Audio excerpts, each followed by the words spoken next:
Today, I'll speak with Rachel Shields Williams about Sidley's investment in expertise management. This is a major undertaking for the firm, a rollout to almost 2,000 lawyers. But as it turns out, it is even easier to rationalize during this time. According to Shields Williams, the benefits of at your fingertips knowledge when most everyone works remotely is making this initiative even more pressing for the firm. Welcome to Law Firm Weekly. It's good to have you here.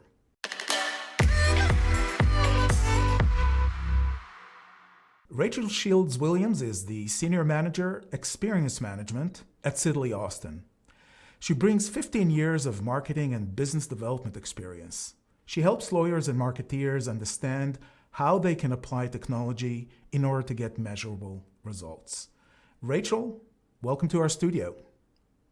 Thank you so much for having me today, Shai. How are you doing? I'm excellent. How was your vacation? I know you were away. It was wonderful. It's always great to spend time with their family down by the lake. Fantastic. That sounds really good. I wanted to start by actually going back, talking about family, going back to a story you told me when we first talked about the fact that you had a family business, that you were part of a family business. I think you had a golf course. Is that correct? And that you had discussions, I think, with your dad about how to treat clients. I'd really like to hear that story again. Yeah. We grew up on a golf course, and my house was on the ninth fairway. So to walk out of the house was to walk into the business.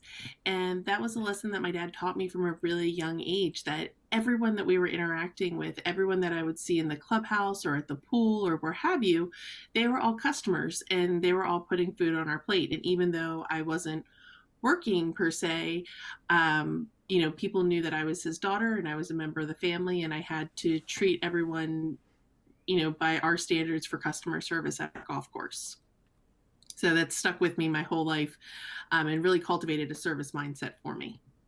Yeah, that's so important to have that immediate sense of what clients actually mean. And it's something that law firms, as they're growing larger, need to develop actual methodologies to enforce it. And we also know that many lawyers are not necessarily natural, kind of like client focused, in that it's sometimes difficult for some of them to develop those relationships that are needed.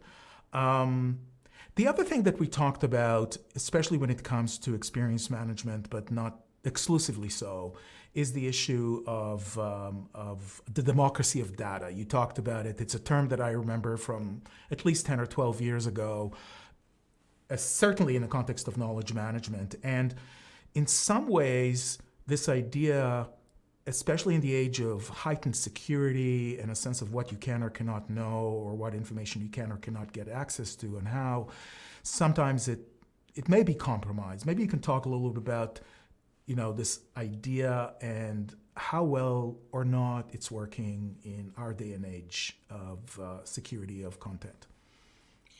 Yeah, so in this day and age, law firms have so much information about our clients, but they're kept in so many different places, and we have a tendency to refer to courts or individuals by several different naming conventions. And these small discrepancies make it really hard to create actionable insights from that data, or to leverage automated intelligence tools when you're referring to the same court three different ways. It's not that intelligent. And so then it requires more time for teaching. Whereas if we bust down silos and we work together and share our data, it's going to create better data for us as technologists, and it'll allow us to create better insights and develop more meaningful, actionable ideas that are backed with data. So this is a great segue to the main topic of our conversation today.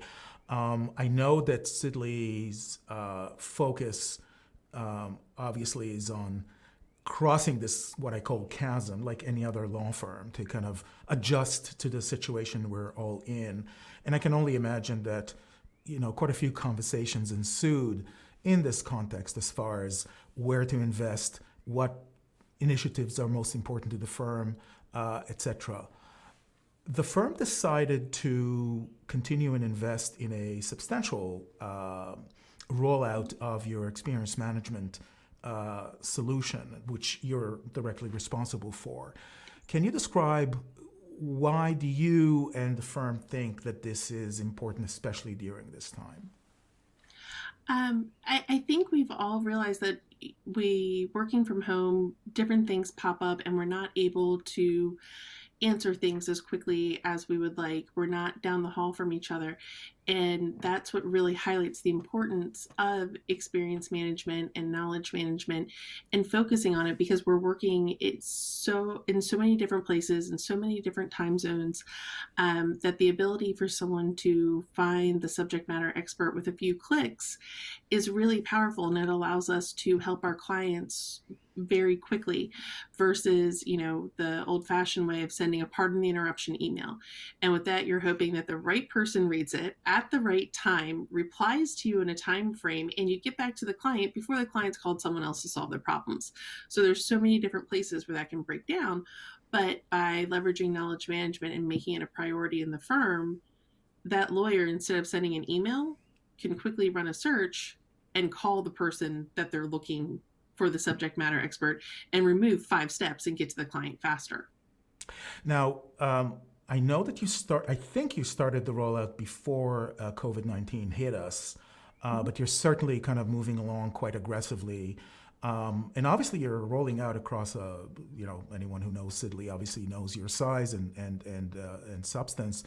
How do you feel this situation we're in, where people are working from home, they're obviously not in the office, some of the immediate change management, education, training, all those kind of rollout activities that are normally happening obviously inside of the office or across multiple offices. How is it working for you? Is it better or is it worse? Are there areas where you're actually seeing some silver lining in that context? I would say responsiveness is surprisingly the same, which I'll take. The client comes first, so I understand that. But the responsiveness hasn't really changed with working from home. And I think that part of it's because people are now seeing the value that technology can bring, and we can help make your life easier. But we can't force you. And the fact that we're all in different places across the world, I definitely can't show up on your doorstep and ask you to do it. And people have still been willing to make the change and see the value. I'm genuinely surprised every time I reach out to a practice group and say, hey, it's your turn. And I keep on waiting the Heisman of like, hey, this is life sciences, we're super busy. But no one's given me the Heisman yet. And everyone's, excited to work on it. And they understand the opportunity that we're presenting them with, that I don't think people necessarily understood the opportunity 8 months ago when we started the projects. Now, normally you have a certain set of functions or scope that you have in place for a rollout. Generically, let's call it phase 1. Are you adjusting in any way what it is that you're rolling out, functionally or otherwise, for the situation that we're in right now? Is there kind of by the seat of your pants, here's some additional needs that we know exist that we should now incorporate, even though we haven't planned, say, to do it in phase 1, we wanted to do it later? Yeah, we've actually had that come up a couple times with some relationship-based information when people are like, oh, we'll buy a database or we'll build another database. It's like, whoa, hold on. We actually have this great tool that is taking in our accounting information, our HR information, marketing information. Like, what's the problem that you're trying to solve? And let's see if we can, use our experience management tool to help that. Because by using our experience management tool, then you're also supporting the enterprise-wide search tool that we have, called Illuminate. And that runs off of iManage and Foundation to get the results. So I'm like, hold on, if you don't build another database, you can get your information here too. So we've had to be a little bit more flexible in that. And so I find myself doing a lot more training for very tactical activities that will add value further down the road. So I would basically say that it will be really interesting to have you back when it's mostly rolled out and without committing yourself, I know it's a project Yeah. management faux pas to kind of say, hey, definitely it's going to happen by a certain date. Are you halfway through? Are you more than that? When do you expect this to be fully rolled out? At least phase one. If everything goes as planned, we will be complete by the end of the first quarter of next year. And by complete, that means all 2,000 plus lawyers have been provided with training, support, and we've curated different profiles based on their needs and their jargon and what they use to look for things. And we started with transactional practices because there's a definitive beginning and end, so it's a little bit easier there.